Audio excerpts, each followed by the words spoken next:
The screech of twisted metal against the flight deck pierces through the roar of jet engines as Lieutenant Commander Emma Rodriguez brings her crippled FSA-18 Super Hornet down onto the USS Theodore Roosevelt. Sparks cascade like deadly fireworks as her damaged landing gear scrapes against the steel deck, one engine completely dead, the other sputtering its last breaths. The arresting cable catches her tailhook with a violent jerk that throws her forward against her harness, but she's down. She's alive. And in the tower above, Captain Robert Hayes lowers his binoculars with a mixture of disbelief and grudging respect, muttering words that will echo through the ship's corridors for weeks to come. "I'll be damned. The rookie actually pulled it off." Before we jump back in, tell us where you're tuning in from, and if this story touches you, make sure you're subscribed, because tomorrow I've saved something extra special for you. 24 hours earlier, Emma Rodriguez was nothing more than a name on a roster that most senior officers barely glanced at. Fresh out of flight school with exactly 18 carrier landings under her belt, she occupied the lowest rung of the naval aviation hierarchy aboard the Roosevelt. Her call sign wasn't even official yet, just Newbie or sometimes Baby Bird when the squadron felt particularly condescending. She lived in the most cramped quarters available to junior officers, shared a bathroom with 3 other pilots, and ate her meals at whatever table had an empty seat, usually alone. At 26, Emma possessed the kind of quiet determination that often gets overlooked in environments that reward loud confidence and aggressive self-promotion. Her personnel file listed her hometown as Cedar Rapids, Iowa, a detail that drew snickers from pilots who hailed from places like San Diego or Norfolk, cities where naval aviation was woven into the local culture. Cedar Rapids meant cornfields and insurance companies, not fighter jets and aircraft carriers. Her father sold farm equipment, her mother taught high school chemistry, and Emma was the first person in her family to even see the ocean, let alone land an aircraft on a moving ship in the middle of it. The Pacific Ocean stretched endlessly in all directions around the Roosevelt, a floating city of 5,000 souls carrying enough firepower to level a small country. The carrier cut through the waves with the steady rhythm of a mechanical heartbeat, its nuclear reactors humming deep in the ship's belly while flight operations continued around the clock. Emma had been aboard for 3 weeks, long enough to learn the ship's maze-like corridors, but not long enough to feel like she belonged in them. Her squadron, VFA 143, was known throughout the fleet as the Pukin Dogs, a name that spoke to both their fierce reputation and their irreverent attitude toward military protocol.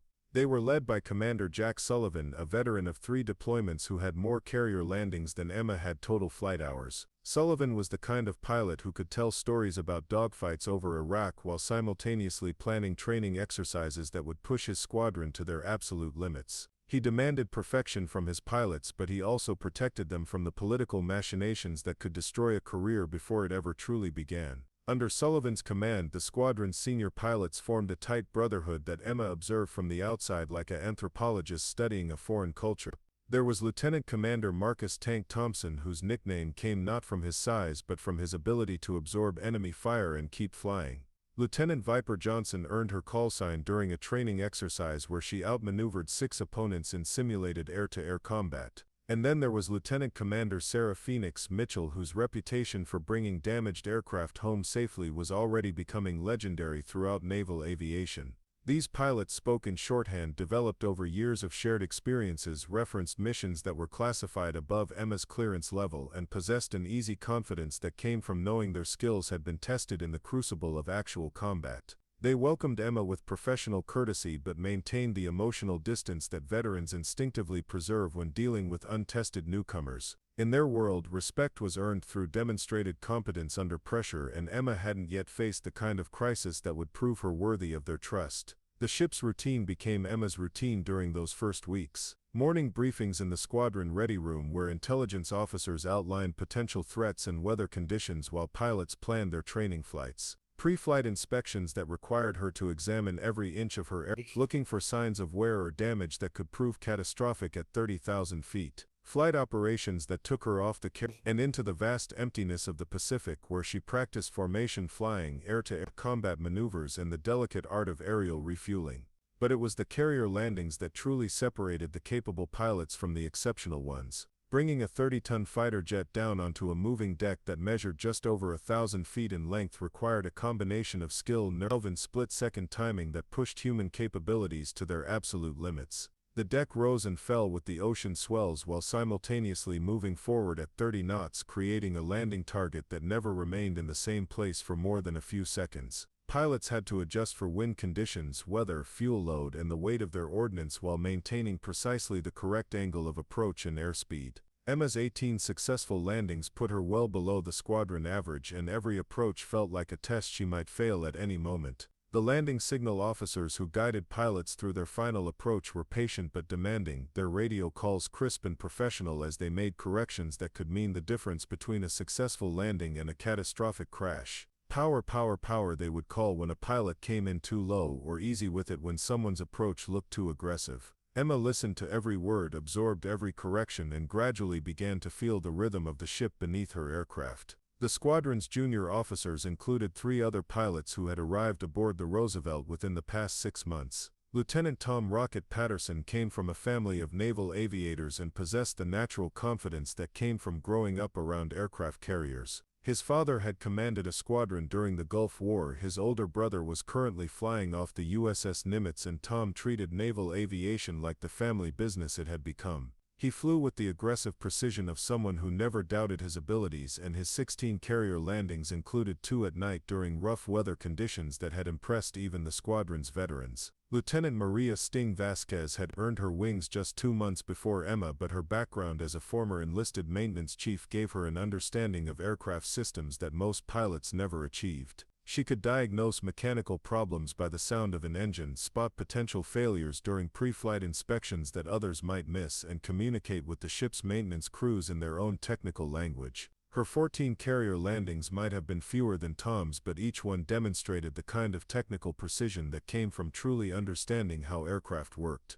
The third junior pilot was Lieutenant Kevin Ghost Williams, whose callsign reflected his ability to appear and disappear during training exercises with an almost supernatural stealth. Kevin had grown up in Montana, where his father worked as a civilian contractor for the Air Force, and he brought to naval aviation a Western sensibility that valued quiet competence over flashy demonstrations. His 12 carrier landings were the fewest among the junior officers, but his approach to flying emphasized safety and methodical preparation that older pilots respected even as they pushed him to be more aggressive in combat situations. These 3 pilots had accepted Emma into their informal group with the easy camaraderie of people who shared similar challenges and experiences. They studied together in the ship's library, worked out together in the small gym located deep in the ship's interior, and spent their off-duty hours sharing stories about their backgrounds and ambitions. Tom regaled them with tales of growing up on naval bases around the world. Maria described her years as an enlisted sailor working on the same types of she now flew, and Kevin shared his experiences growing up in the vastness of the American West. Emma's contributions to these conversations were more limited, not because she lacked stories but because her background seemed so different from theirs. Cedar Rapids offered few adventures that would interest pilots who had trained at Pensacola and Kingsville, lived on aircraft and dreamed of combat missions over hostile territory. Her father's farm equipment dealership seemed mundane compared to Tom's father's naval career. Her mother's high school chemistry classes couldn't compete with Maria's hands-on experience with jet engines, and her Iowa childhood lacked the wide open spaces that had shaped Kevin's character. But Emma listened carefully to their stories, absorbing details about naval aviation culture that her formal training hadn't covered. She learned about the unwritten codes that governed squadron life, the informal hierarchies that existed alongside official rank structures, and the expectations that senior pilots held for their junior colleagues. Most importantly, she began to understand that earning acceptance in naval aviation required more than just technical competence. It demanded the kind of moral courage that showed itself during moments of crisis when split-second decisions could determine whether people lived or died. The ship's daily routine created a rhythm that Emma found both comforting and challenging. Reveille sounded at 0530, followed by a quick breakfast in the officers' wardroom where conversation was limited and focused primarily on the day's flight schedule. Morning briefings began at 0630 in the squadron ready room, a cramped space filled with worn leather chairs and covered with charts, weather maps, and photographs of the squadron's aircraft.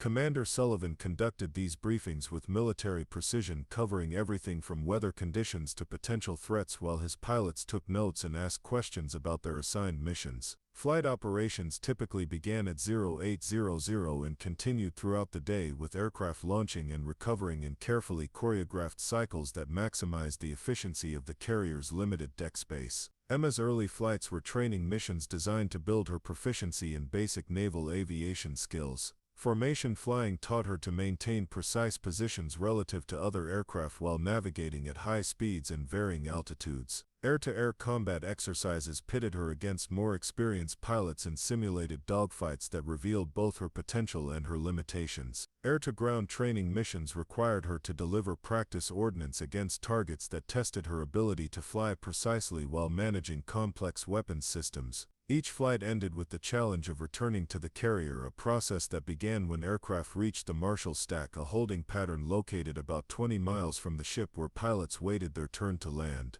The approach itself started from approximately 3 miles behind the carrier, with pilots following a glide path that brought them down to the deck at exactly the right angle and speed to catch one of the 4 arresting cables stretched across the landing area. The entire process required constant adjustments based on the ship's movement, wind conditions, and the pilot's fuel state, all while maintaining radio contact with the landing signal officers who provided guidance and corrections. Emma's early landings were technically successful but lacked the smooth confidence that characterized veteran pilots. She tended to make small corrections too frequently, fighting the aircraft instead of letting it settle into the proper approach path. Her airspeeds varied more than they should have, requiring extra calls from the LSOs to keep her on the correct glide slope. And her touchdowns, while always safe, were sometimes harder than necessary, producing the kind of jarring impacts that made experienced pilots wince. But she was learning, absorbing lessons from each flight and incorporating feedback from instructors who saw potential in her methodical approach to flying.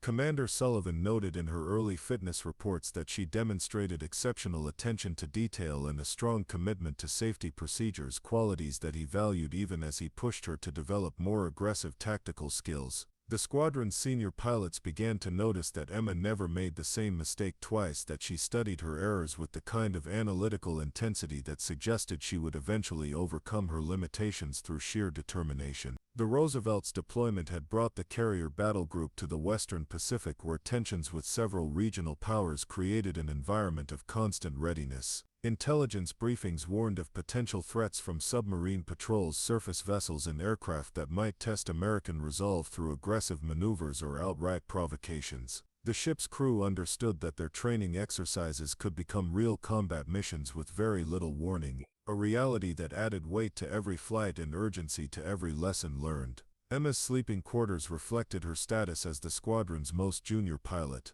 Located deep in the ship's interior, her stateroom was barely large enough for a narrow bunk, a small desk, and a locker that held her uniforms and personal belongings. She shared a bed with 3 other junior officers, which meant that privacy was a luxury and personal time had to be carefully scheduled around the needs of her roommates. The constant noise of the ship's operations penetrated even these interior spaces, creating a background symphony of mechanical sounds, ventilation systems, and footsteps in the corridors that took weeks to become familiar enough to ignore. Her personal belongings were few but carefully chosen. A photograph of her parents standing in front of their Iowa farmhouse reminded her of the values that had shaped her character. A small collection of technical manuals helped her study aircraft systems and procedures during her limited free time. Letters from friends back home provided connection to a world that seemed increasingly distant as she adapted to life aboard the carrier.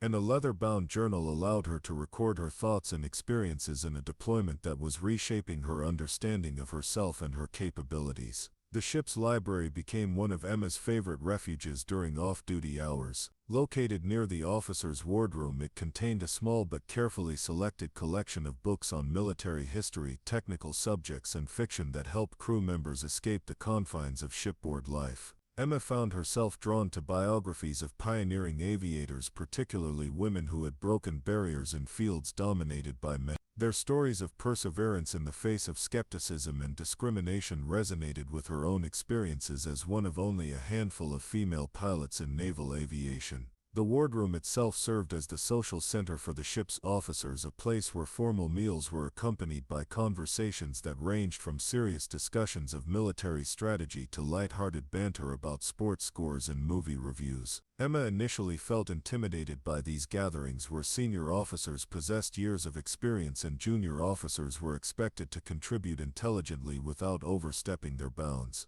But gradually she learned to navigate these social dynamics, offering thoughtful observations when appropriate while respecting the informal hierarchies that governed wardroom interactions. Her fellow squadron members began to include her in their conversations as she demonstrated her commitment to learning and improving. Preparing and narrating this story took us a lot of time, so if you are enjoying it, subscribe to our channel, it means a lot to us.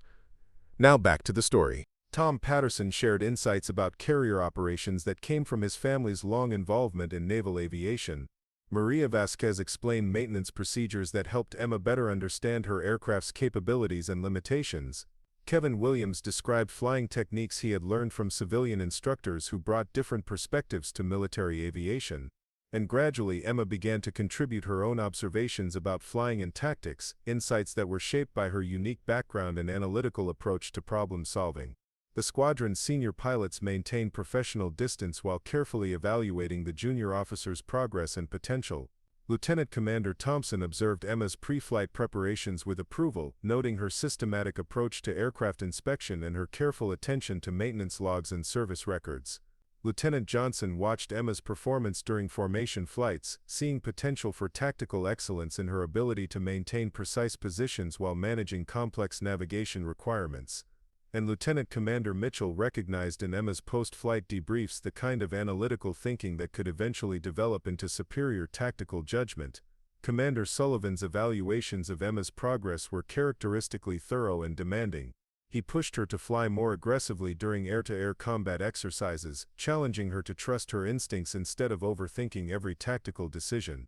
He assigned her increasingly complex missions that required her to manage multiple tasks simultaneously while maintaining situational awareness of potential threats.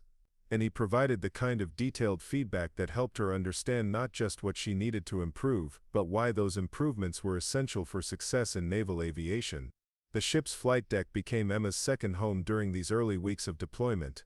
She learned to navigate its controlled chaos where aircraft launched and recovered in precisely timed sequences while deck crews moved ordnance, fuel and equipment with choreographed efficiency. The flight deck environment was dangerous beyond imagination, with jet engines producing thrust that could literally blow a person overboard, spinning propellers that could kill instantly, and arresting cables under enormous tension that could cut a human being in half. Safety procedures were not suggestions but absolute requirements, and every person on deck wore protective equipment and followed protocols that had been developed through decades of sometimes tragic experience. Emma's maintenance relationship with her assigned aircraft, an F/A-18E Super Hornet bearing the side number 312, developed into the kind of personal connection that veteran pilots understood but rarely discussed openly. The aircraft became an extension of her own capabilities, its responses and quirks as familiar as her own reflexes. She learned to recognize the subtle differences in engine sound that indicated optimal performance, to feel through the flight controls the aircraft's reactions to different flight conditions, and to interpret the vast array of cockpit displays and warning systems that provided information about every aspect of the aircraft's operation. The maintenance crews who serviced her aircraft became important allies in Emma's development as a naval aviator. Chief Petty Officer Rodriguez, a veteran maintainer with 22 years of experience, took particular interest in teaching Emma about her aircraft's systems and capabilities. He explained the intricacies of the F/A. His knowledge came from hands-on experience with thousands of aircraft over more than 2 decades, and his willingness to share that knowledge helped Emma develop the kind of technical understanding that separated good pilots from exceptional ones. Petty Officer First Class Martinez, who supervised the daily inspection and servicing of Emma's aircraft, appreciated her genuine interest in maintenance procedures and her respect for the crew's expertise. Unlike some pilots who treated maintenance personnel as servants whose job was simply to prepare aircraft for flight, Emma asked intelligent questions about potential problems, listened carefully to explanations of maintenance procedures, and made it clear that she valued the crew's professional judgment. This attitude earned her the kind of support that could prove crucial during crisis situations, when maintainers might be willing to go beyond standard procedures to ensure their pilot's aircraft was ready for whatever challenges lay ahead.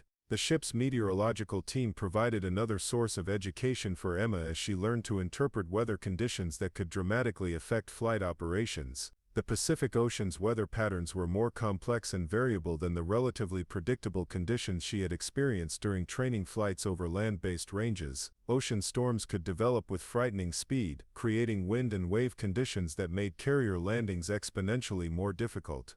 Temperature and humidity variations affected aircraft performance in ways that required constant adjustments to flight procedures. and the interaction between weather systems and the carrier's movement created unique challenges that existed nowhere else in aviation. Senior Chief Petty Officer Williams, who supervised the ship's weather forecasting operations, became another mentor who helped Emma understand the relationship between meteorological conditions and flight safety. He taught her to read satellite imagery and radar displays that revealed approaching weather systems, to interpret atmospheric data that predicted wind conditions at different altitudes, and to recognize the subtle signs that indicated when weather might deteriorate beyond acceptable limits for flight operations. This knowledge proved invaluable during Emma's early flights, helping her anticipate conditions that could affect her aircraft's performance and her ability to return safely to the carrier. The Roosevelt's deployment schedule created a demanding routine of flight operations, maintenance periods, and training exercises that tested every aspect of the crew's capabilities. Extended periods at sea were punctuated by brief port visits that provided opportunities for crew rest and ship maintenance, but the majority of the deployment consisted of continuous operations in international waters where the carrier battle group maintained readiness for potential crisis response. Emma's flight hours accumulated steadily during these operations, each mission adding to her experience while revealing new challenges that required additional training and preparation. Her logbook entries during these early weeks reflected the gradual progression from basic proficiency to developing competence. Early flights focused on fundamental skills like formation flying and basic navigation, with instructor pilots providing constant guidance and correction. Intermediate missions introduced more complex scenarios, including simulated combat situations where Emma had to manage weapon systems while maintaining tactical awareness of multiple threats. Advanced training flights challenged her to integrate all of her skills while operating in realistic scenarios that approximated the conditions she might face during actual combat missions. The squadron's training program was designed to build proficiency systematically, with each flight building upon skills learned during previous missions. Emma's instructors noted her steady progress in official training records, but more importantly, they began to recognize qualities that suggested she might eventually develop into an exceptional naval aviator. Her attention to detail during pre-flight preparations exceeded requirements and demonstrated the kind of thoroughness that prevented accidents. Her post-flight debriefs showed analytical thinking that identified lessons learned and areas for improvement, and her interactions with other squadron members revealed the kind of character that could be trusted during life-or-death situations. But Emma's most significant challenge remained her relative inexperience with carrier landings, the skill that truly defined naval aviation and separated Navy and Marine Corps pilots from their Air Force counterparts. Every approach to the Roosevelt's deck was a test of her ability to manage multiple variables simultaneously while maintaining the precise control required for a safe landing. Wind conditions, sea state, fuel load, aircraft weight and approach speed all had to be balanced against the carrier's movement and the need to catch an arresting cable that would bring her aircraft to a stop within a few hundred feet. The landing signal officers who guided pilots through their final approach became Emma's most important instructors during these early weeks. Lieutenant Commander Davis, the squadron's senior LSO, possessed the kind of expertise that came from guiding thousands of aircraft safely aboard carriers during his 12-year career. His radio calls were economical but precise, providing exactly the guidance needed to correct problems without overwhelming pilots with unnecessary information. He could recognize developing problems before pilots became aware of them, make corrections that prevented dangerous situations from becoming catastrophic, and provide the kind of steady leadership that gave pilots confidence during their most challenging moments. Lieutenant Hayes, the squadron's junior LSO, brought a different perspective to the landing signal officer's platform. With only 4 years of experience in naval aviation, he was closer in age and experience to the pilots he guided, and his relatively recent transition from student to instructor gave him insight into the challenges faced by junior aviators. His coaching style was more conversational than Commander Davis's crisp professionalism, and Emma found his explanations of landing techniques particularly helpful as she worked to improve her consistency and precision. The carrier's aircraft recovery operations were precisely choreographed events that required coordination between dozens of specialists working in different parts of the ship. Air traffic controllers managed the flow of aircraft returning from missions, ensuring that each pilot received landing instructions that maximize safety while minimizing delays. The flight deck crew prepared arresting gear and crash barriers that would catch aircraft and prevent accidents from becoming disasters. Medical personnel stood ready to respond to emergencies, firefighting teams positioned themselves to combat potential fuel fires, and rescue swimmers prepared to recover pilots who might have to eject during failed landing attempts. Emma's early carrier landings were successful but revealed areas where improvement was needed. Her approach speeds were sometimes inconsistent, requiring additional corrections from the landing signal officers to maintain the proper glide path. Her aircraft's position relative to the landing in area's center line varied more than optimal, creating additional challenges for a safe landing. And her tendency to make small control inputs too frequently sometimes resulted in approaches that looked less stable than those flown by more experienced pilots. But she was learning from each landing, incorporating feedback from her instructors and developing the kind of muscle memory that would eventually allow her to make carrier landings under the most challenging conditions. Her logbook entries showed steady improvement in landing grades, with fewer required corrections from the LSOs and more consistent performance across different weather conditions. Most importantly, she never made dangerous mistakes or demonstrated the kind of poor judgment that could indicate fundamental problems with her approach to carrier aviation. The squadron's other junior pilots served as both competitors and allies in Emma's development as a naval aviator. Tom Patterson's natural confidence and family background in naval aviation gave him certain advantages, but his aggressive flying style sometimes led to unnecessary risks that more cautious pilots avoided. Maria Vasquez's technical knowledge of aircraft systems made her particularly effective during complex missions, but her methodical approach to decision-making sometimes slowed her responses during rapidly developing situations. Kevin Williams' careful preparation and safety-conscious attitude earned respect from instructors, but his reluctance to push his aircraft's capabilities sometimes limited his tactical effectiveness. These different approaches to naval aviation provided Emma with examples of various ways to succeed in the demanding world of carrier operations. She studied each pilot's techniques, incorporating the best aspects of their flying while avoiding the potential pitfalls that came with their particular strengths. Tom's confidence inspired her to trust her instincts more during combat maneuvers. Maria's technical expertise motivated her to deepen her understanding of aircraft systems, and Kevin's emphasis on safety reminded her that survival was the prerequisite for all other achievements in military aviation. The Roosevelt's crew of 5,000 sailors represented a cross-section of American society, brought together by shared commitment to naval service and the unique challenges of life aboard an aircraft carrier. Emma's interactions with crew members outside her squadron provided perspective on her role as a naval officer and pilot. The enlisted sailors who maintained her aircraft, prepared her meals and kept the ship operational viewed pilots with a mixture of respect and curiosity, recognizing their specialized skills while sometimes questioning their privileged status within the ship's hierarchy.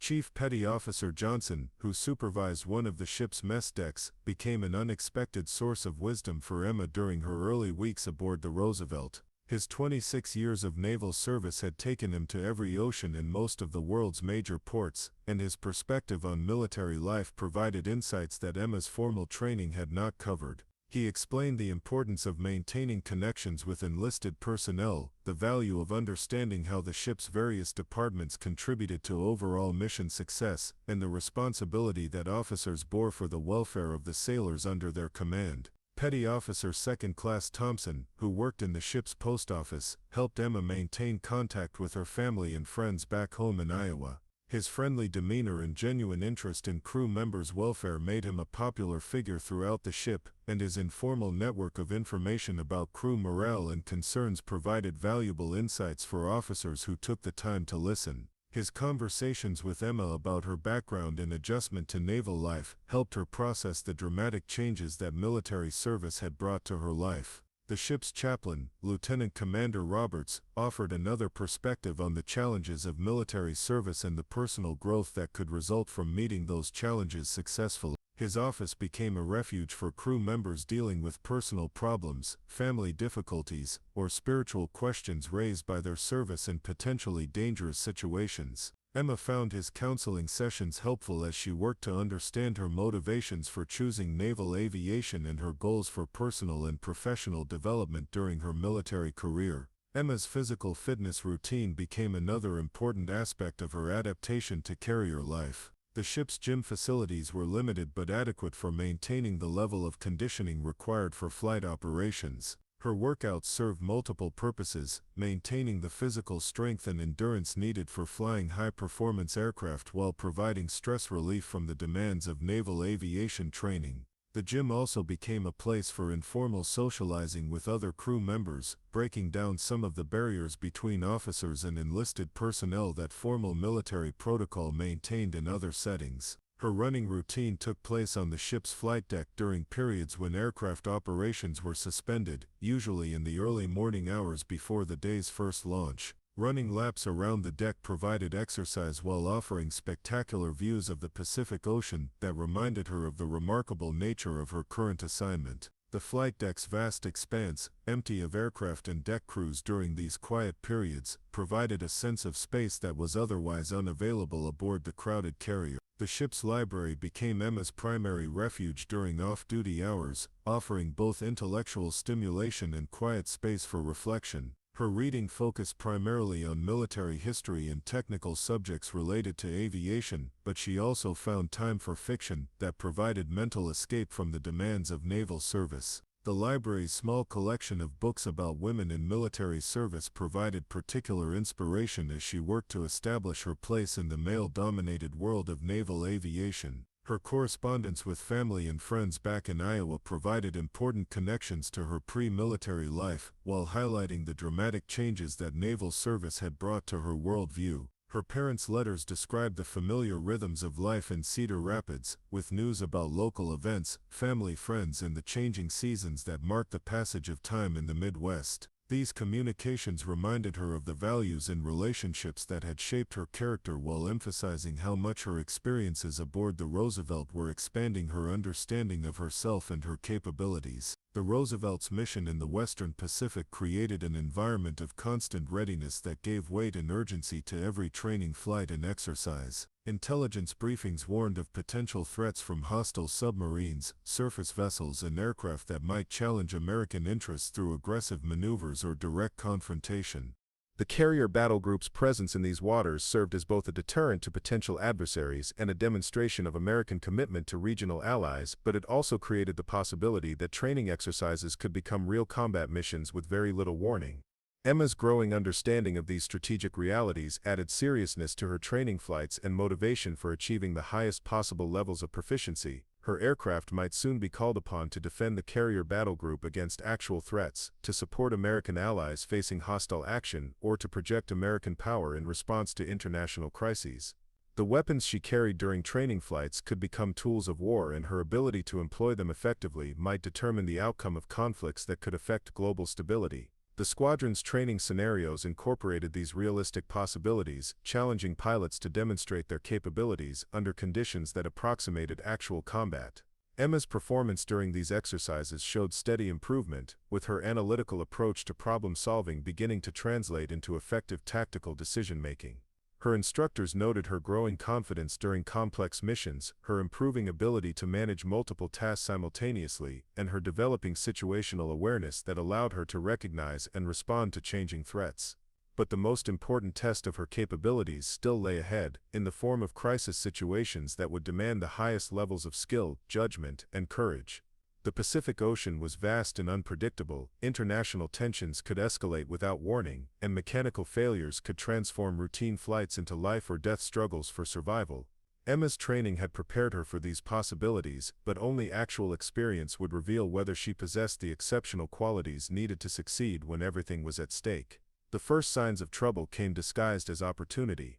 3 months into the deployment, Commander Sullivan called Emma into his office with news that would reshape her entire trajectory aboard the Roosevelt. The squadron had been selected for a special training program designed to test new landing procedures under extreme weather conditions, and Emma's methodical approach to flying had caught the attention of higher command. What Sullivan didn't mention was that the program had originally been intended for pilots with significantly more experience, and Emma's inclusion represented both an unprecedented opportunity and a calculated risk that could either accelerate her career or destroy it completely. The office smelled of coffee and aviation fuel, familiar scents that had become Emma's daily atmosphere aboard the carrier. Charts covered every available wall space, showing weather patterns, flight routes, and tactical scenarios that reflected the complexity of modern naval aviation. Sullivan's desk held neat stacks of pilot evaluations, training schedules, and classified briefings that outlined the squadron's role in broader Pacific Fleet operations. Behind his chair, a collection of photographs showed aircraft from his previous commands, visual reminders of a career that spanned 2 decades and multiple conflicts. Emma listened as Sullivan explained the training program's objectives, her expression remaining carefully neutral despite the excitement building inside her chest. The new procedures involved landing approaches during simulated emergency conditions, including scenarios where aircraft suffered multiple system failures while attempting to return to the carrier. Traditional training had always emphasized avoiding such situations, but recent analysis of combat operations suggested that pilots needed better preparation for circumstances where textbook procedures were impossible to follow.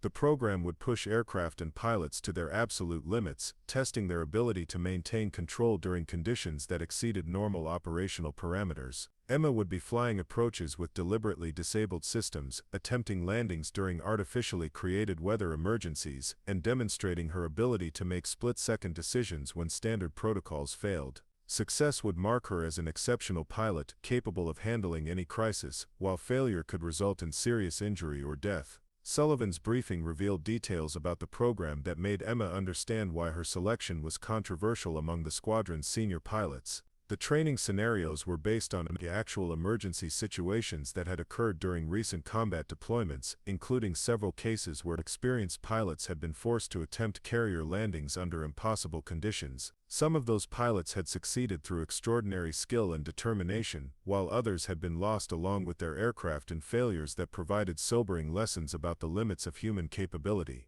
The first phase of training would take place in flight simulators that could replicate the exact conditions pilots might face during real emergencies. These simulators were sophisticated enough to reproduce not just the visual and auditory experience of flying, but also the physical sensations of aircraft movement, control response, and emergency system activations. Emma would spend hours in these devices, practicing approaches and landings under conditions that would be too dangerous to replicate with actual air. Lieutenant Commander Mitchell would serve as Emma's primary instructor during the simulator training, bringing her own experience with emergency landings to bear on Emma's development. Mitchell's reputation for bringing damaged aircraft home safely was based on real incidents where she had successfully landed fighters with failed engines, damaged flight controls, and compromised landing gear. Her ability to remain calm under extreme pressure and make correct decisions during crisis situations made her the ideal mentor for a pilot learning to handle emergency procedures. The simulator sessions began immediately, with Emma spending 4 hours each day practicing approaches under conditions that challenged every aspect of her flying skills. The first scenarios involved single-system failures, situations where pilots had to compensate for problems like failed navigation equipment, inoperative landing gear, or reduced engine power. These exercises taught Emma to prioritize her responses during emergencies, focusing on the most critical systems while managing less important failures through established backup procedures. Progressive training scenarios added multiple system failures that required Emma to innovate solutions for problems that exceeded standard emergency procedures. She learned to fly approaches with both engines operating at reduced power, to maintain control during simulated flight control failures, and to navigate using backup instruments when primary systems were compromised. Each scenario built upon previous lessons while introducing new challenges that tested her ability to adapt under pressure. The psychological aspects of emergency flying proved as challenging as the technical requirements. Emma discovered that maintaining calm during simulated crises required conscious effort and mental discipline that went beyond her normal flying skills. The simulator's realistic presentation of emergency conditions triggered stress responses that could interfere with Olga's clear thinking and precise control inputs. Learning to manage these responses became as important as mastering the technical procedures needed to handle actual emergencies. Mitchell's instruction emphasized the importance of systematic thinking during crisis situations, teaching Emma to follow established priorities while remaining flexible enough to adapt when circumstances exceeded standard procedure. The most dangerous mistakes occurred when pilots became fixated on single problems while ignoring other critical issues, or when they attempted solutions that created additional emergencies. Successful emergency flying required the ability to assess situations quickly, prioritize responses effectively, and execute solutions with precision despite the stress of potentially life-threatening circumstances. The training scenarios gradually increased in complexity and realism, eventually including weather conditions that made carrier landings extremely difficult even under normal circumstances. Emma practiced approaches during simulated storms, with high winds, reduced visibility, and sea conditions that caused severe ship movement.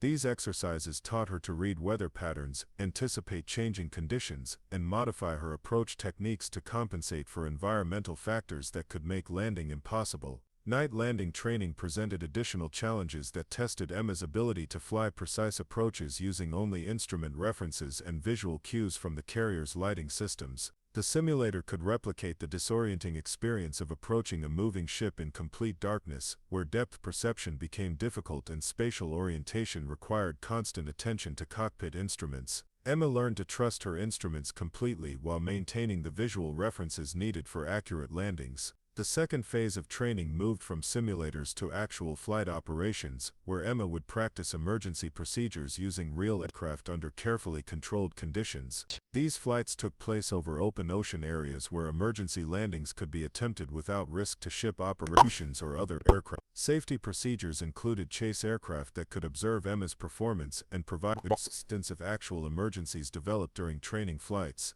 Her first actual emergency approach took place on a clear morning with ideal weather conditions, designed to build confidence while introducing the physical sensations of flying approaches with simulated system failure.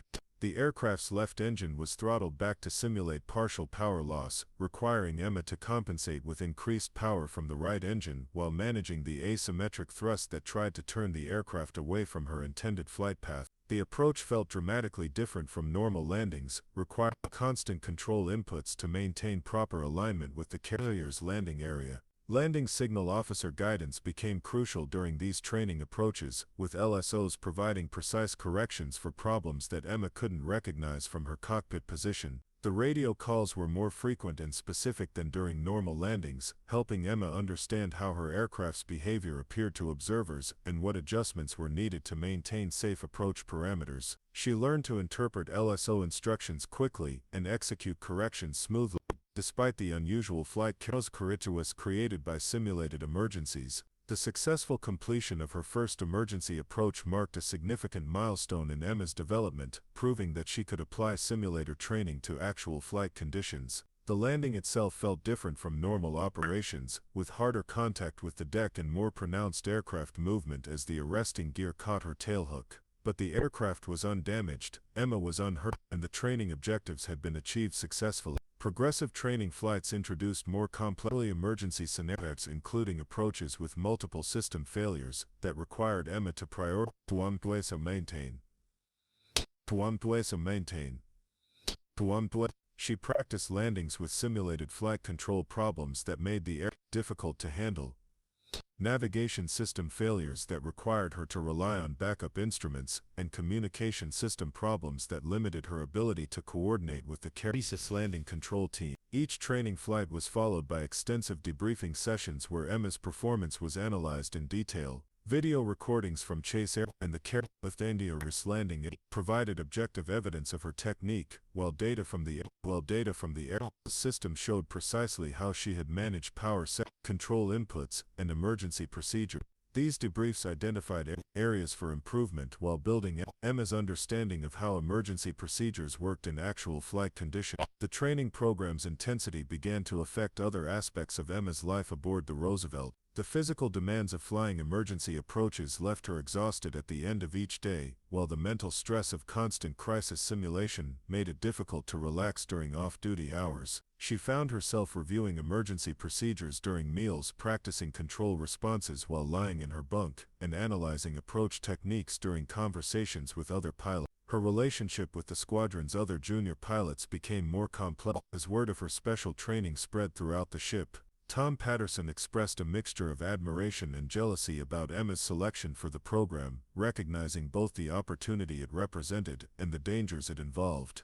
His competitive nature made him determined to prove that his own flying skills deserved similar recognition, leading to increasingly aggressive performances during routine training flights that sometimes bordered on reckless. Maria Vasquez approached Emma's training from a technical perspective, asking detailed questions about the emergency procedures and aircraft modifications used during the program.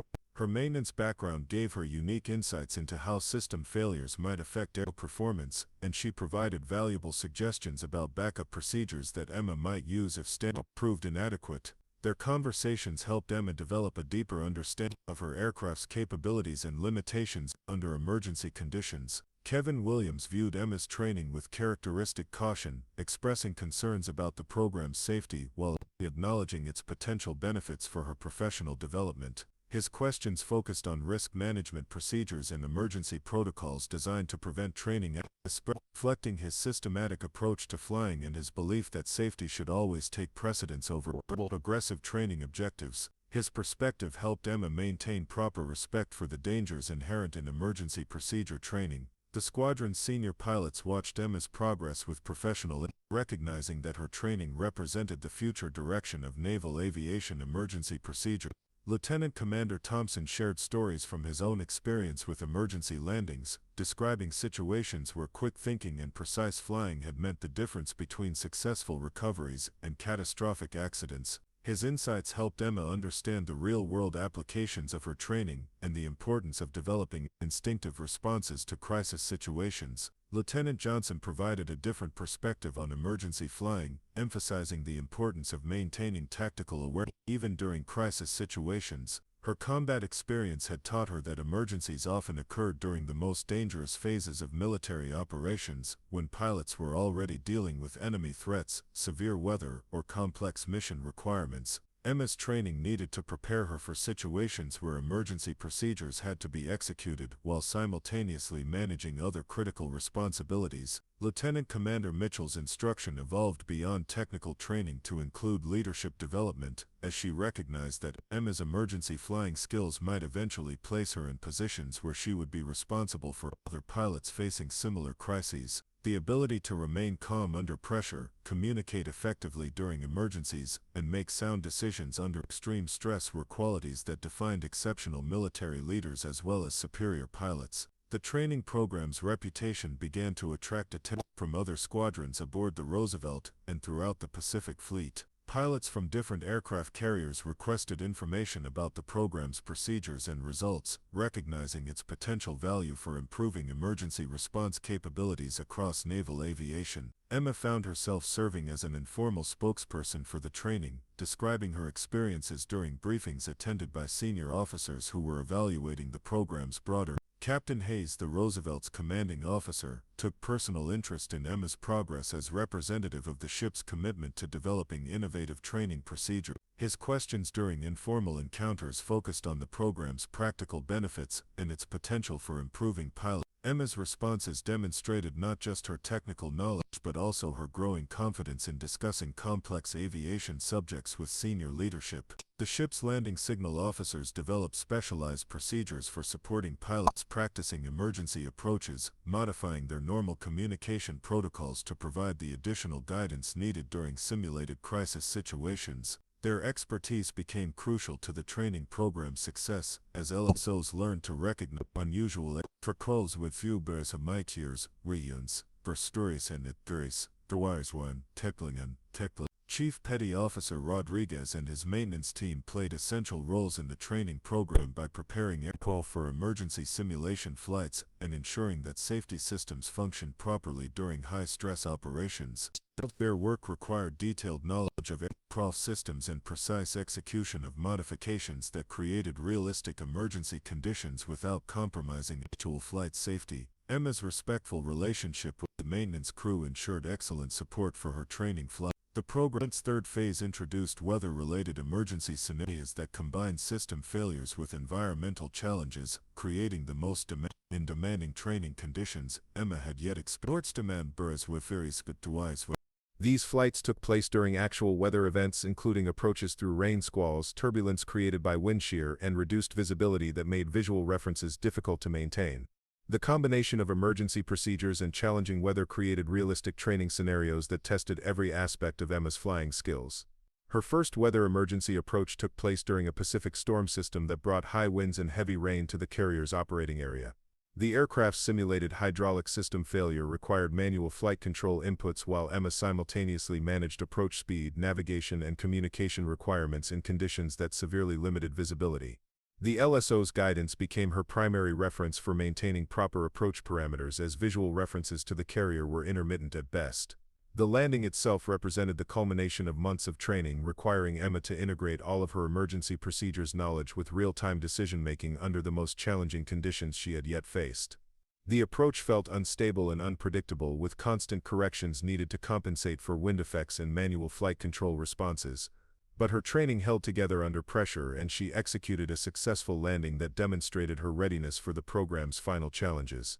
Weather emergency training continued with progressively more difficult scenarios, including night approaches during storms and multiple system failures during severe turbulence. Emma learned to adapt her emergency procedures to environmental conditions that changed rapidly and unpredictably, developing the flexibility and judgment needed to handle real emergencies that might not match any specific training scenario. The psychological demands of weather emergency training proved particularly challenging, as the combination of system failures and severe weather created stress levels that tested Emma's ability to maintain clear thinking and precise control. She learned to compartmentalize her responses, focusing on immediate priorities while monitoring overall situation awareness that could alert her to developing problems before they became critical. Her performance during weather emergency training earned recognition from instructors who had worked with many pilots over their careers and could recognize exceptional potential when they observed it. Emma's ability to remain calm under extreme pressure, adapt to changing conditions, and execute precise procedures during crisis situations marked her as a pilot with the rare combination of technical skill and mental toughness needed for the most demanding missions. The training program's final phase would test Emma's ability to handle the ultimate emergency scenario, attempting a carrier landing with multiple system failures during severe weather conditions while managing simulated combat damage that affected her aircraft's flight characteristics. This scenario represented the convergence of everything that could go wrong during naval aviation operations, creating conditions that challenged the absolute limits of pilot capability and aircraft performance. Preparation for the final training scenario required extensive briefings that covered every aspect of the planned exercise, from the specific system failures that would be simulated to the weather conditions that would be created artificially using the carrier's environmental control systems.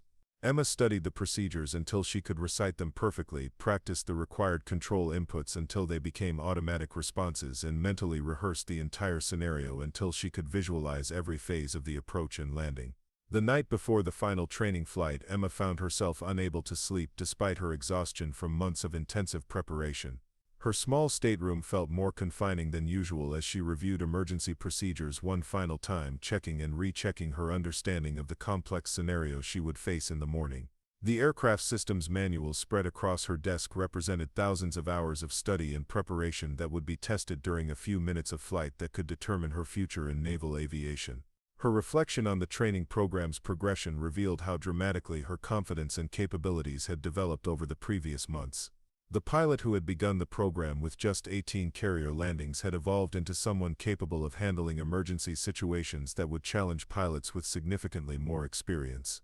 The transformation hadn't been just technical; her entire approach to flying had changed as she learned to think systematically under pressure and trust her training even when circumstances exceeded normal parameters. But the final test still lay ahead, and Emma understood that all of her preparation would be meaningless if she couldn't execute when everything was at stake. The morning would bring the ultimate challenge of her naval aviation career to that point, a test that would determine whether she possessed the exceptional qualities needed to succeed in the most demanding aspects of military flying. The alarm pierced through the Roosevelt's corridors at 0347 hours, jolting the entire ship from routine operations into crisis mode. Emma bolted upright in her narrow bunk as the general quarters klaxon echoed through the steel passages, followed immediately by the urgent voice of the ship's commanding officer over the intercom system. An unidentified submarine had been detected within the carrier battle group's defensive perimeter, its intentions unknown and its origin masked by sophisticated stealth technology that made tracking nearly impossible. Within minutes, the flight deck transformed into a scene of controlled chaos as aircraft were rapidly prepared for launch. Emma rushed through her pre-flight procedures with mechanical precision, her hands moving automatically through checklists that had become second nature during months of intensive training. But something felt different about this mission from the moment she strapped into her cockpit. The maintenance crew's expressions were tenser than usual, their movements more urgent as they completed final preparations for what everyone understood might become actual combat rather than another training exercise. Commander Sullivan's briefing over the radio was crisp and professional, but Emma could detect underlying tension in his voice as he outlined their mission parameters. 4 FISA-18 Super Hornets would launch immediately to establish a defensive perimeter around the carrier battle group with orders to locate and identify the submarine while maintaining readiness for potential engagement.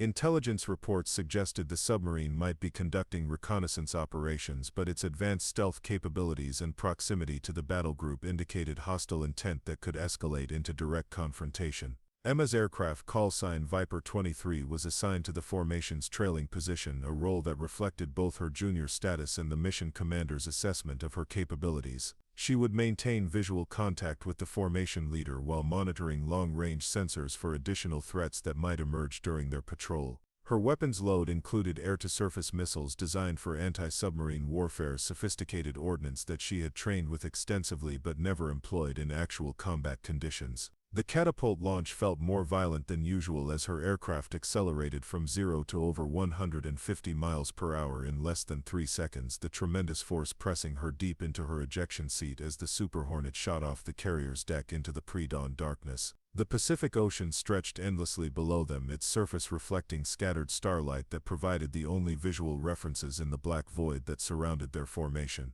Emma's instruments glowed softly in the cockpit, displaying navigation data, engine parameters, and weapon system status that confirmed her aircraft's readiness for whatever they might encounter. The formation climbed rapidly to their patrol altitude, 4 aircraft moving through the darkness with precision that reflected hundreds of hours of training and the kind of professional competence that naval aviation demanded.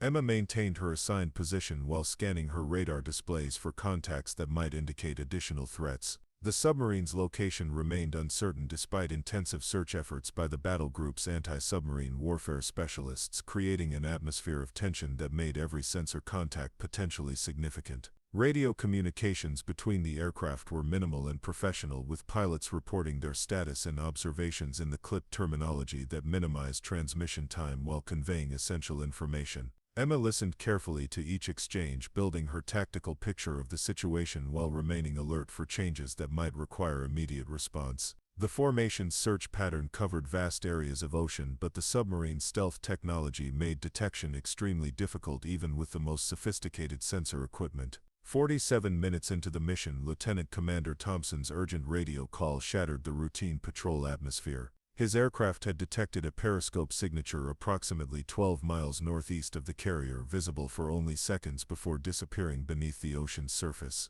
The submarine was definitely operating within the battle group's defensive zone, confirming hostile intent and triggering immediate response protocols that would bring the formation into direct contact with a potentially dangerous adversary. Emma's pulse quickened as the formation altered course toward the contact location, their aircraft descending rapidly to optimize their sensors for submarine detection. The transition from routine patrol to potential combat operations happened with startling speed, requiring immediate adjustments to tactics, communications, and weapons systems. Her training took over as she configured her aircraft for anti-submarine warfare, activating sensors and preparing ordnance for potential employment against targets that remained largely invisible beneath the ocean's surface. The submarine proved to be more elusive than initial reports had suggested, disappearing completely from all sensors despite intensive search efforts by the 4 aircraft formation. Emma's radar showed only empty ocean where the periscope contact had been reported, while her electronic warfare systems detected no emissions that might indicate submarine communications or sensor operations. The target had vanished as mysteriously as it had appeared, leaving the formation to search an area that seemed devoid of any hostile presence.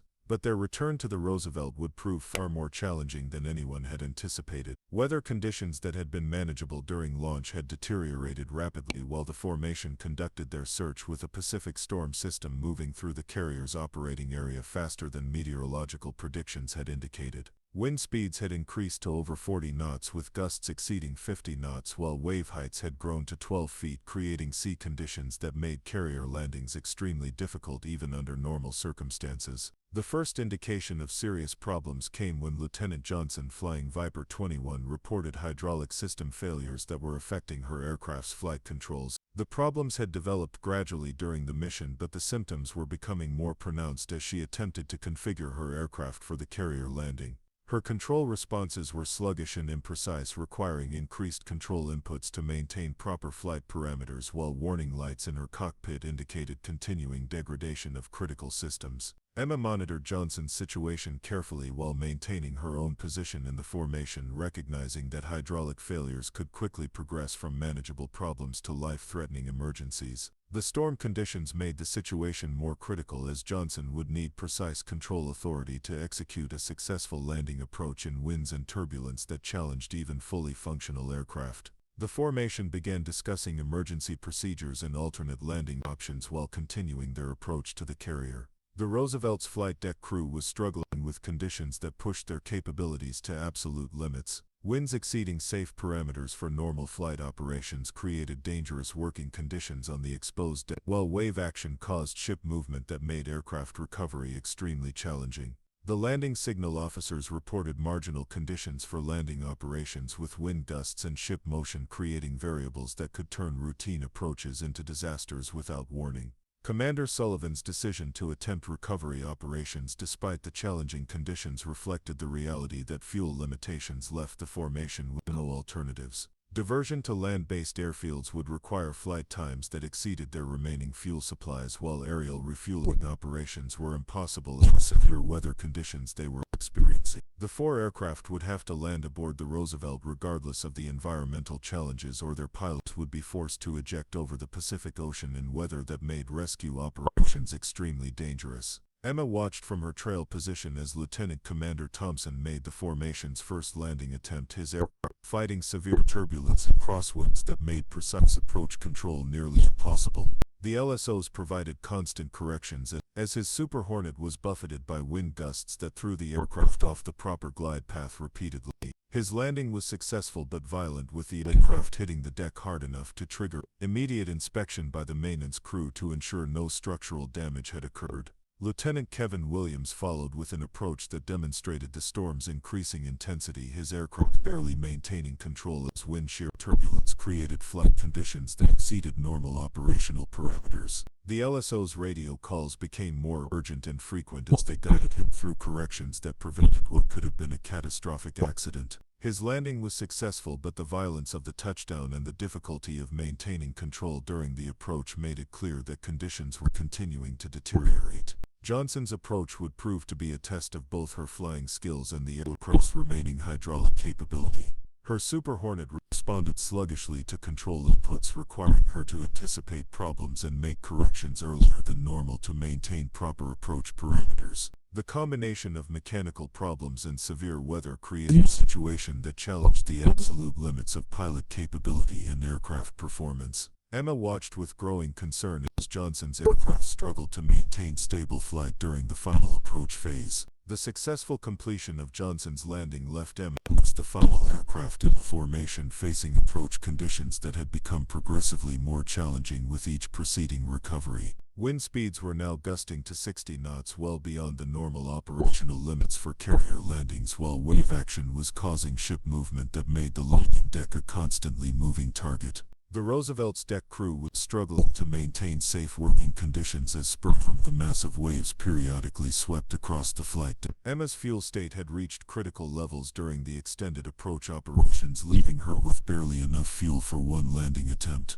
The standard procedure would normally allow for multiple approach attempts if conditions prevented successful landing, but her fuel situation eliminated that option completely. She would have one opportunity to get aboard the Roosevelt, and failure would mean ejection over the Pacific Ocean in weather conditions that made rescue uncertain at best. The approach began normally enough, with Emma configuring her aircraft according to standard procedures while monitoring her fuel consumption and aircraft systems. But as she entered the final approach phase, multiple warning lights began illuminating in her cockpit, indicating cascading system failures that were rapidly degrading her aircraft's capabilities. The hydraulic system that controlled her flight controls was losing pressure while electrical problems were affecting her navigation and communication equipment. Emma's training took over as she began emergency procedures designed to maintain aircraft control despite the multiple system failures. Her hands moved automatically through checklists that she had memorized during months of intensive preparation while her mind raced through the implications of each new warning light that appeared in her cockpit.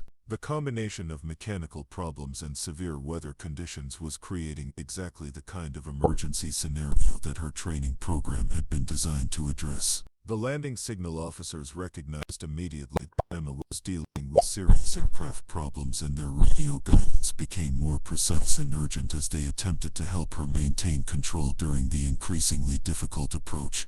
But communication problems caused by her electrical failures made their instructions difficult to hear clearly, forcing Emma to rely primarily on visual references and her own judgment to maintain proper approach parameters. Her aircraft's flight characteristics had changed dramatically as the hydraulic system continued to lose pressure, requiring significantly more physical effort to maintain control while simultaneously managing the approach speed, altitude, and alignment with the carrier's landing area. The manual control inputs felt sluggish and imprecise, quite different from the responsive handling she was accustomed to during normal operations. Every control movement required conscious effort and careful attention to the aircraft's delayed responses. The storm's intensity seemed to increase during Emma's final approach, with wind gusts that threw her aircraft off the proper glide path repeatedly despite her best efforts to maintain control. The Roosevelt's deck rose and fell with wave action that made timing the final touchdown extremely difficult, while crosswinds tried to push her aircraft away from the center line alignment needed for a safe landing.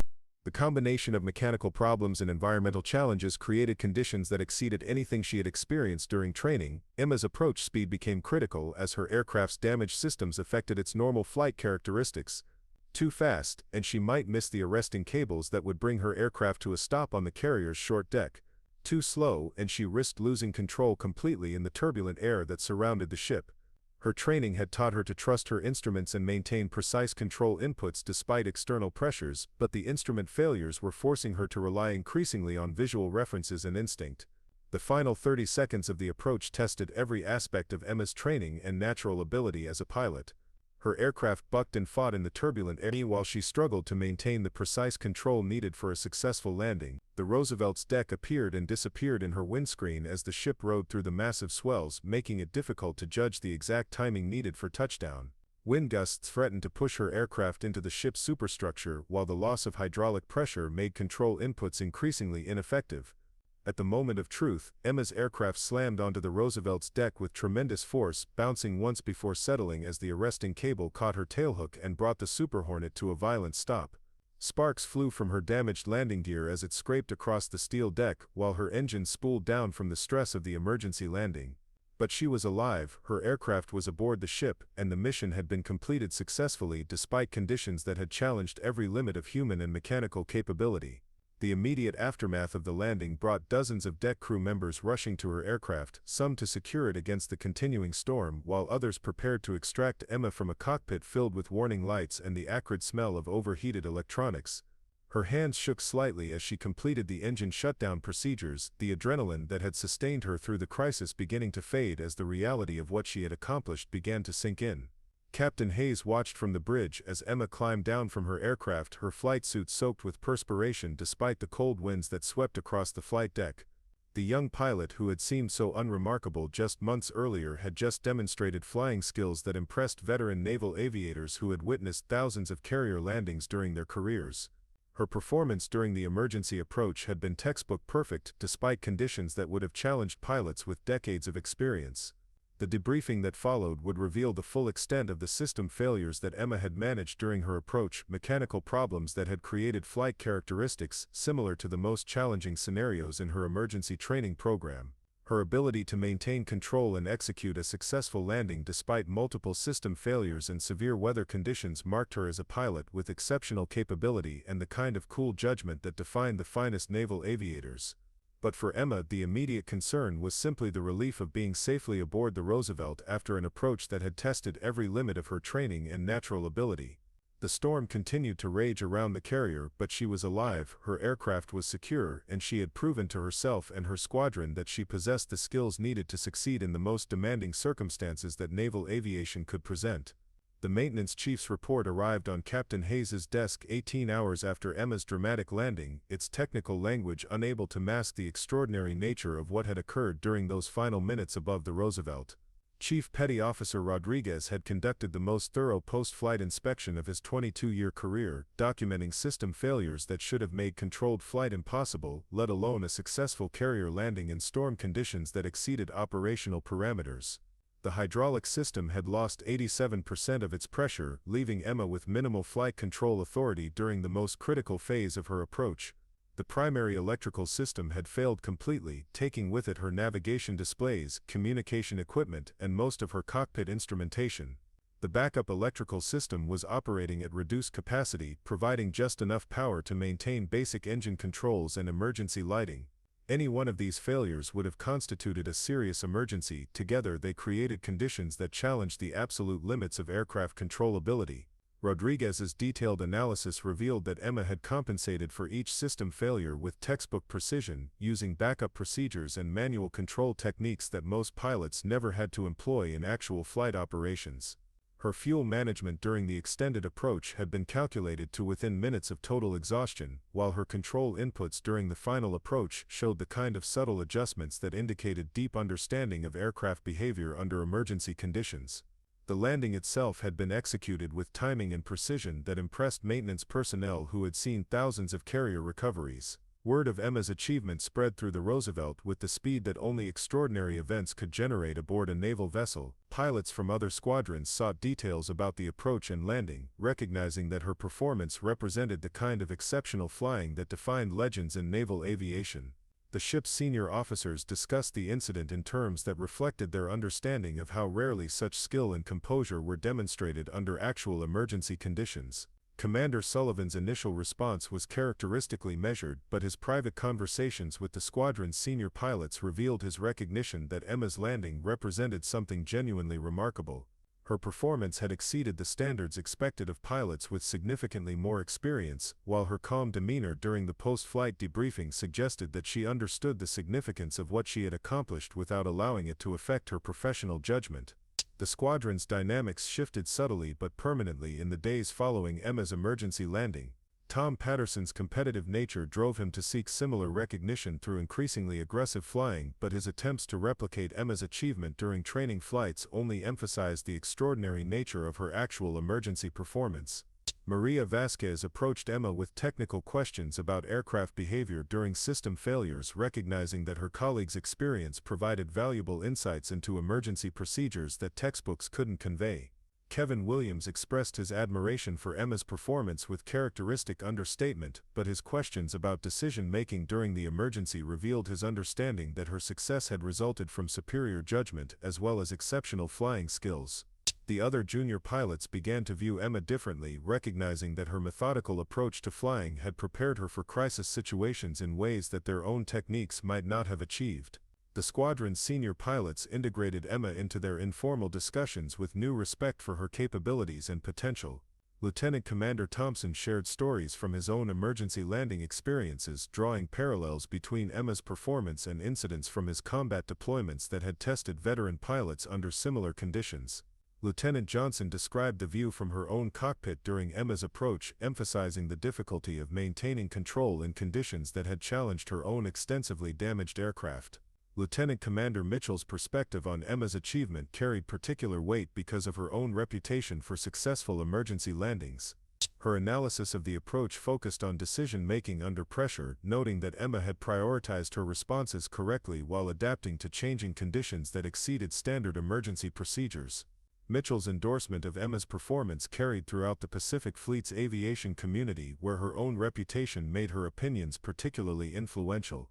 Captain Hayes' formal recognition of Emma's achievement took the form of a commendation that documented her performance in language that would ensure career advancement opportunities throughout her naval service, But the captain's informal comments to his senior staff revealed his deeper appreciation for what Emma had accomplished, describing her landing as one of the finest examples of airmanship he had witnessed during his own distinguished career in naval aviation. The Roosevelt's Air Wing commander, Captain Jennifer Walsh, took personal interest in Emma's development following her emergency landing performance. Walsh's own background as a test pilot gave her unique perspective on exceptional flying, and her recognition of Emma's potential led to discussions about advanced training opportunities that could accelerate her professional development. Emma found herself included in planning sessions and tactical discussions that were normally reserved for much more senior pilots. The ship's landing signal officers developed new training scenarios based on Emma's emergency approach, using her performance as an example of how proper technique could overcome seemingly impossible conditions. Lieutenant Commander Davis incorporated details from Emma's landing into his instruction of other LSOs, emphasizing the importance of precise communication and guidance during crisis situations. The approach became a case study that would influence carrier landing training throughout the naval aviation community. Admiral Richardson's visit to the Roosevelt 3 weeks after the emergency landing provided Emma with recognition at the fleet level that established her reputation throughout the Pacific theater. The Admiral's personal interest in her achievement reflected his understanding that exceptional performance under crisis conditions represented exactly the kind of capability that naval aviation needed in an increasingly complex strategic environment. His private conversation with Emma focused on her career aspirations and potential assignments that could utilize her demonstrated abilities. The media attention that followed Admiral Richardson's visit transformed Emma's story into inspiration for aspiring naval aviators throughout the fleet. Her background as a pilot from Iowa who had overcome initial skepticism through demonstrated competence resonated with junior officers who faced similar challenges in establishing their credibility within the demanding culture of naval aviation.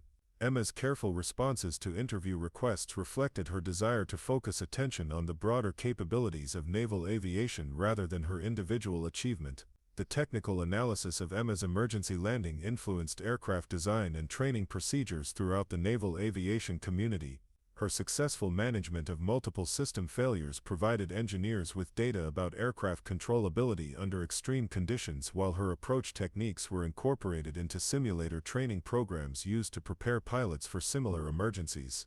The incident demonstrated that proper training and sound judgment could overcome mechanical failures that might otherwise prove catastrophic. Emma's assignment to the Navy's elite test pilot program 6 months later represented recognition that her exceptional performance indicated potential for contributions beyond routine operational flying. The test pilot school at Patuxent River attracted only the most capable pilots in naval aviation, and Emma's selection reflected her demonstrated ability to perform under the most challenging conditions while maintaining the analytical skills needed for experimental flight testing. Her departure from the Roosevelt was marked by ceremonies that reflected the respect she had earned throughout the ship's crew. The flight deck ceremony included presentations from maintenance personnel who had supported her flying, landing signal officers who had guided her through countless approaches, and squadron mates who had witnessed her transformation from uncertain newcomer to accomplished naval aviator. Commander Sullivan's farewell address emphasized that Emma's achievement represented the best traditions of naval aviation. The legacy of Emma's emergency landing extended far beyond her individual recognition, influencing training programs and operational procedures that would benefit future generations of naval aviators. Her performance demonstrated that exceptional individual capability could overcome circumstances that exceeded normal operational parameters, providing inspiration for pilots who might face similar challenges during their own careers. The incident became part of naval aviation folklore, told and retold in ready rooms throughout the fleet. Emma's continued success as a test pilot confirmed the judgment of those who had recognized her potential following the emergency landing. Her analytical approach to flying proved ideally suited to experimental flight testing, where systematic evaluation of aircraft performance required exactly the kind of methodical thinking that had characterized her carrier aviation training. Her reports on new aircraft systems and procedures influenced design decisions that affected the entire naval aviation community. The Roosevelt's deployment continued with enhanced confidence in the capabilities of its air wing, as Emma's performance had demonstrated that exceptional training and professional competence could overcome the most challenging operational conditions. The ship's crew understood that they possessed the kind of capability that justified confidence in their ability to accomplish any mission that might be assigned, regardless of the challenges it might present. Years later, Emma's emergency landing continued to serve as inspiration for naval aviators facing their own career challenges and operational difficulties. Her story demonstrated that exceptional performance was possible for those willing to commit themselves to the highest standards of professional competence, while her background proved that excellence in naval aviation was achievable regardless of geographic or family connections to military service. The technical analysis of her landing continued to influence aircraft design and training procedures, as engineers and instructors recognized that her successful management of multiple system failures provided valuable insights into both human performance and mechanical reliability under extreme conditions. Her approach techniques were studied and replicated in simulator programs that prepared pilots for emergencies that they hoped never to encounter but needed to be ready to handle. Emma's career trajectory following the incident validated the recognition she had received, as her subsequent achievements in test flying and operational commands demonstrated that her emergency landing performance had accurately indicated exceptional capability rather than simple luck during a crisis situation. Her leadership of training programs influenced generations of naval aviators who learned that exceptional performance was achievable through dedication to professional excellence. The Roosevelt's crew took pride in having witnessed Emma's achievement, understanding that they had been present during a moment that would be remembered throughout naval aviation history. The ship's reputation was enhanced by association with exceptional performance that demonstrated the capabilities of American naval aviation under the most challenging conditions. Emma's landing became part of the Roosevelt's own proud history of operational excellence. The broader implications of Emma's achievement extended throughout military aviation, as her performance demonstrated the value of rigorous training programs that prepared personnel for crisis situations that exceeded normal operational parameters. Her success validated training philosophies that emphasized systematic preparation for emergency conditions, while her analytical approach to problem-solving under pressure provided models for developing similar capabilities in other military specialties. Emma Rodriguez's transformation from uncertain newcomer to accomplished naval aviator demonstrated that exceptional achievement was possible for those willing to commit themselves to the highest standards of professional competence. Her emergency landing during Pacific storm conditions became a defining moment not just in her own career but in the broader story of American naval aviation's commitment to excellence under the most challenging circumstances. The recognition that followed her achievement opened doors to advanced training and leadership opportunities that allowed Emma to influence the development of future naval aviators. Her success proved that background and initial skepticism could be overcome through demonstrated competence and professional dedication, providing inspiration for others who face similar challenges in establishing their credibility within demanding military environments. As Emma's career continued to flourish in the years that followed, her emergency landing remained the foundation of her reputation within naval aviation. The incident had tested every aspect of her training and natural ability, revealing capabilities that might never have been recognized under normal operational conditions. Her performance during those critical minutes above the Roosevelt had proven that exceptional individual achievement was possible when rigorous preparation met genuine crisis, creating moments that defined careers and inspired generations of military aviators. Up next, you've got two more standout stories right on your screen. If this one hit the mark, you won't want to pass these up. Just click and check them out.